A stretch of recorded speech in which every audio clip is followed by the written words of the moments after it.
Hey there, got something new. I picked up the Cold Steel Frontier Hawk. Now this, on the sticker it says American Tomahawk Company. On the other side it says Taiwan. And my first impression, it's kind of an eyesore. It's got this really shiny coating on the blade that seems out of place, and the handle is just not finished very well. Now this was fit with a set screw on the very back. Now I've gone ahead and taken that out because it pretty much fell out on its own, and that was the only thing holding it on. This should be a good friction fit, but as you see, it's actually taking off strips of wood there. It shouldn't do that. It's one thing to have a little bit of a line, but you shouldn't have curly strips of wood coming off. So we're going to have to refinish that a little bit and smooth that out and get it to fit a little bit better. We're going to take the coating off of this blade, and hopefully by the time we're done it won't be difficult to look at. So stay tuned.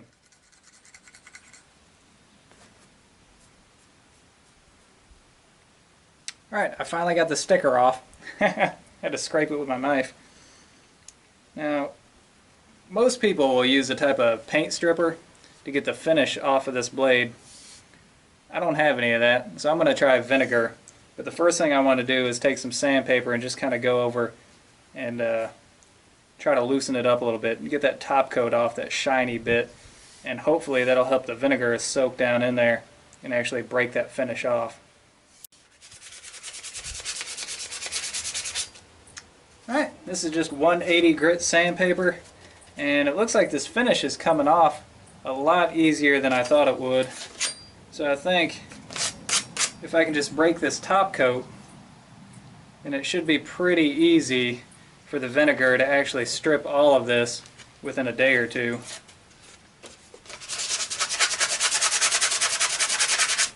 But I'll see how much I can get done with just the sandpaper first.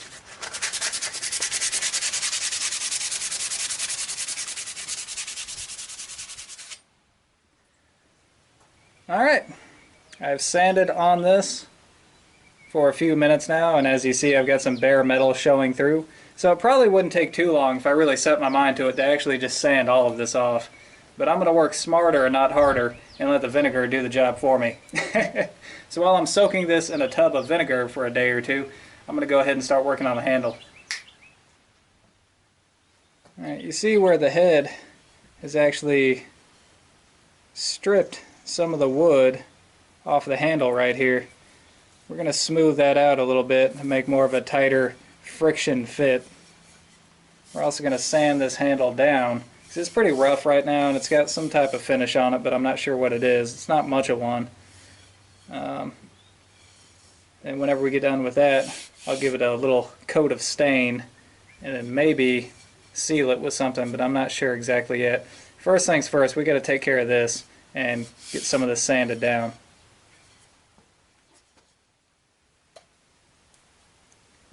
To take care of some of these larger burrs, I'm going to start with my pocket knife and just whittle them down.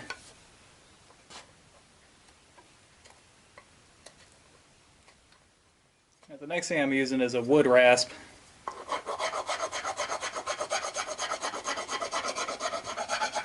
This is going to take off more material than sandpaper does.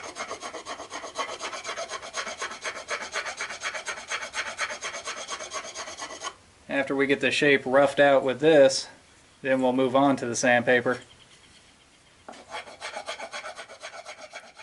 Alright, we got all those nasty burrs taken care of. I think we're ready to start sanding now.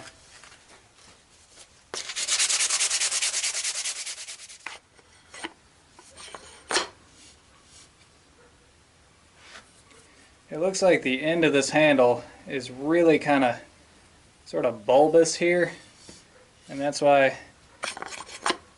it's only really contacting right around that top edge. So I'm going to try to take that down a little bit. That way we get more contact throughout the surface of the end of this handle.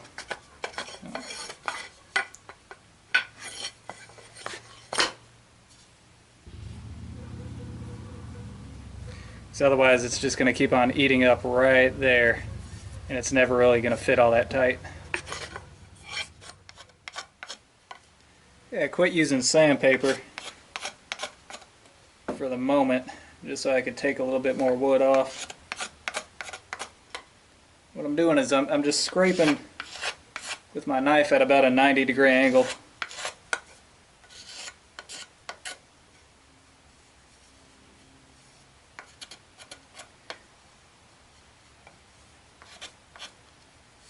And it's starting to look a lot better. Let's see.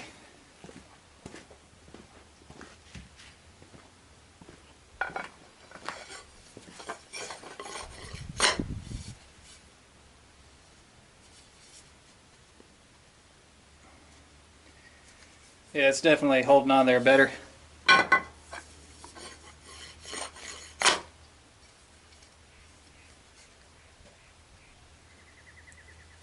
You know what? This is just about right.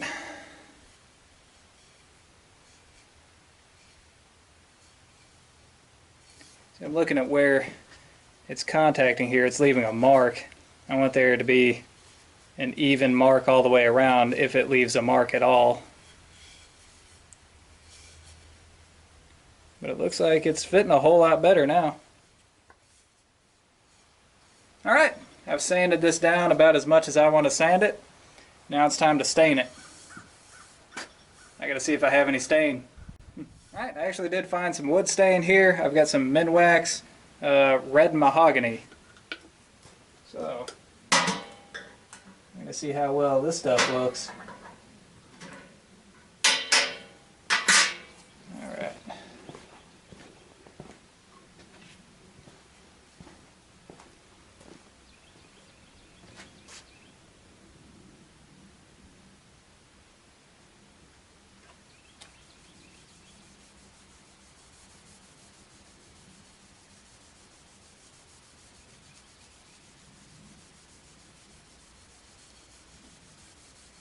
This is looking pretty good.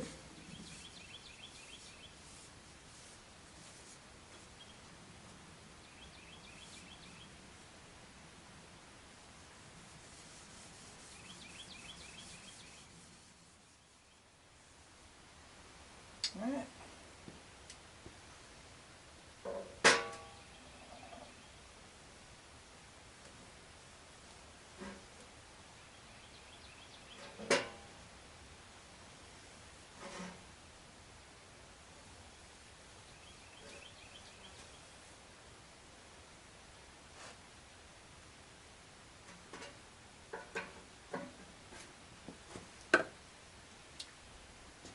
I gotta wash my hands. Alright guys, got a little shop tip for you. It's always a good idea to save your sawdust. That way, if you ever get anything sticky on your hands, it's mildly abrasive. Just run your hands around in it like so. And anything tacky, it just kind of pulls right off. As you see, all that wood dye got right off my hands pretty easily. And it'll take stuff up off the shop floor too, so if you spill any on the shop floor, throw a little sawdust down on it, rub it around, and it'll sweep right out. Okay, I've given the handle 2 coats of this wood stain. It's looking pretty good. Now I think I'm going to try to waterproof it a little bit. And to do that, I'm going to use True Oil. Now I've put my True Oil in this little bottle here that used to have hand sanitizer because it just makes it a little bit easier to get to. This is pretty old stuff, as you can see just how dark it's gotten. And it kind of gels up a little bit when it's that old, but I think it's going to do what we need it to do. So, I'm just going to give it a coat or 2 of that. Not going to go crazy with it. Then we'll let that dry. Now, I'm still working on the head. It's been soaking in vinegar for about 2 days now. And it's got about half of that paint off.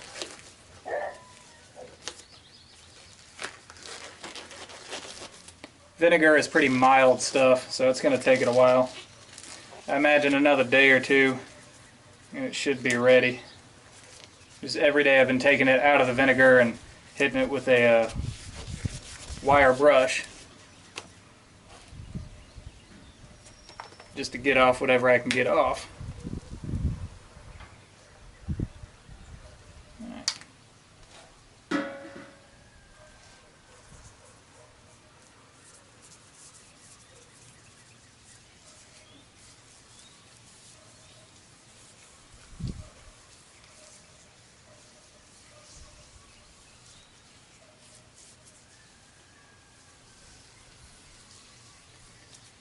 All right, for the first layer of this, I'm just going to rub it in as well as I can. You'll see it's going to take off a little bit of that stain, just whatever excess was on there.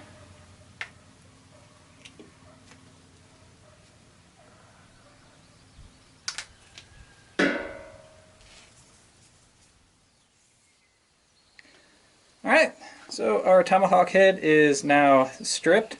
There's still a couple little spots on there that were really stubborn. Right up around here, and there's a spot or two up next to the edge. I don't care that much about that. For the most part, it's done.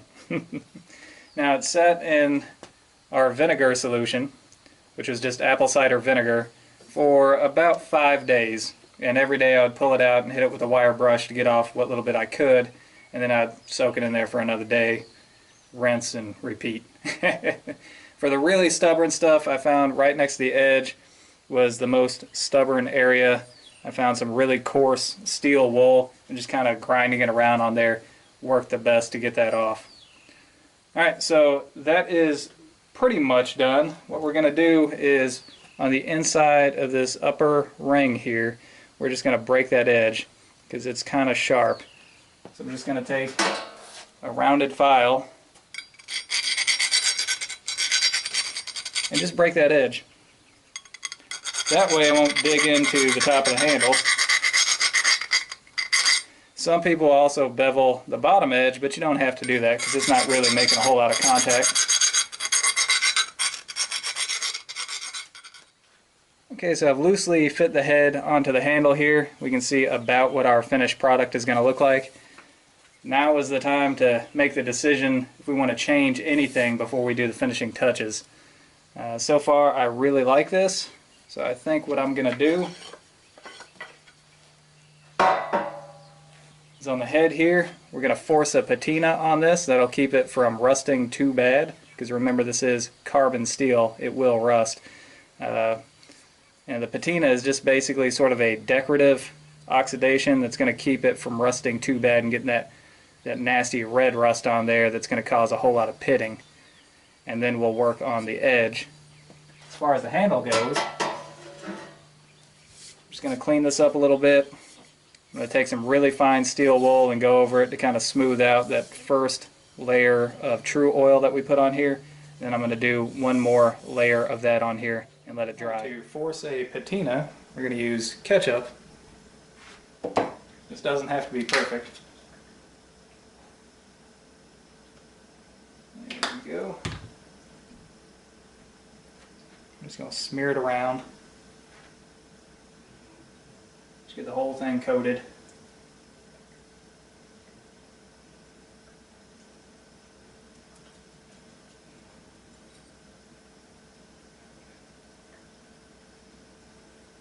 And we're just going to let it sit for a few hours. Alright, as you see, it doesn't take very much of a layer on there. As long as it's coated, that's just fine.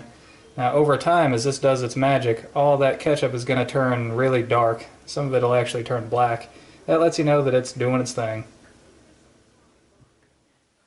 And it's been about 2.5 hours. And that's about the look we're looking for. See how dark everything turned?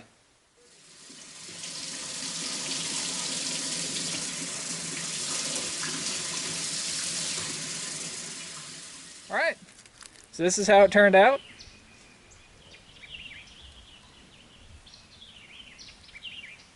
So far, I like the way that it looks. Now, originally I was going to shorten this handle. I probably will at some point in the future. This is about 22 inches long. which is really, really long for a tomahawk. It's more like a short camp axe. But just for right now, I just want to get a feel for it just the way that it is before I make any changes to that. It's a rustic tool, and its simplicity is its strength. So without making any big adjustments to it, I'm just going to use it as is for a little while. You can see the forced patina on the head here turned out pretty good. That is going to keep it from getting any really bad rust on there. And I still need to put a little bit of an edge on this blade. It doesn't have to be a crazy sharp hair shaving edge because a tomahawk, as you can see, has really good blade geometry, and that's where a lot of your cutting power comes from, this real thin edge here. So you also might be able to see that we've got this head fit pretty good to the handle. There's not a whole lot of gaps in there. Alright, so let's compare this with the tomahawk that I already had. Now, you guys have seen this one before. This is the Shawnee Tomahawk by H&B Forge. It is hand forged right here in the USA.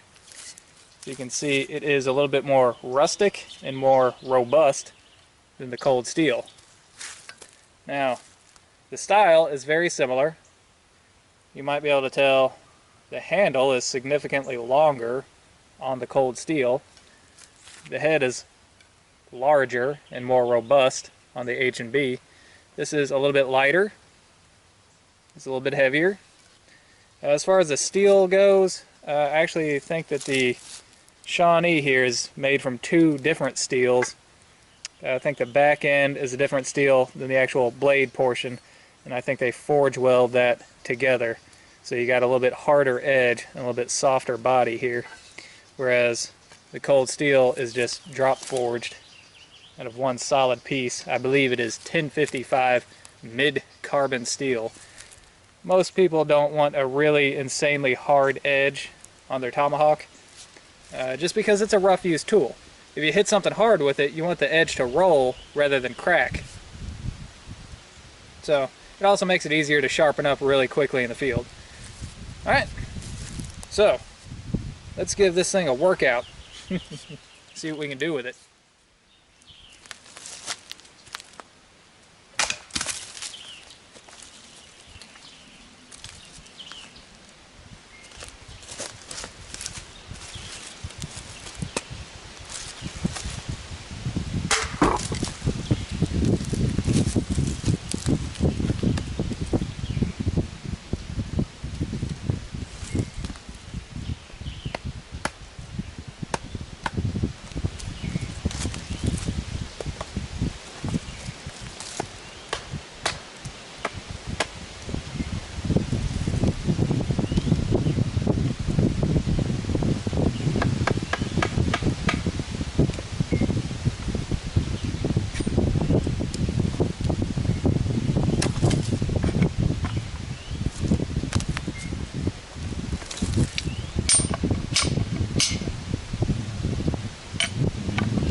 Alright, good to go.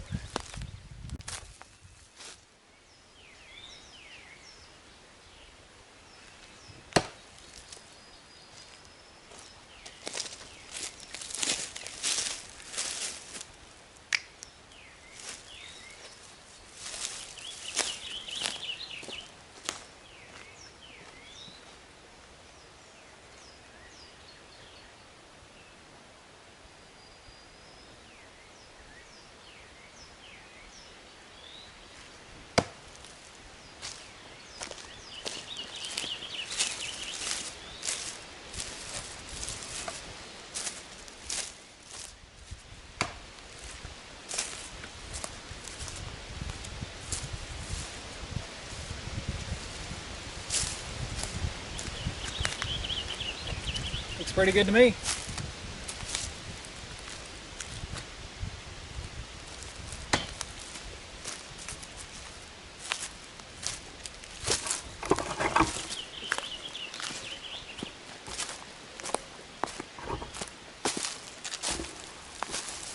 There it is.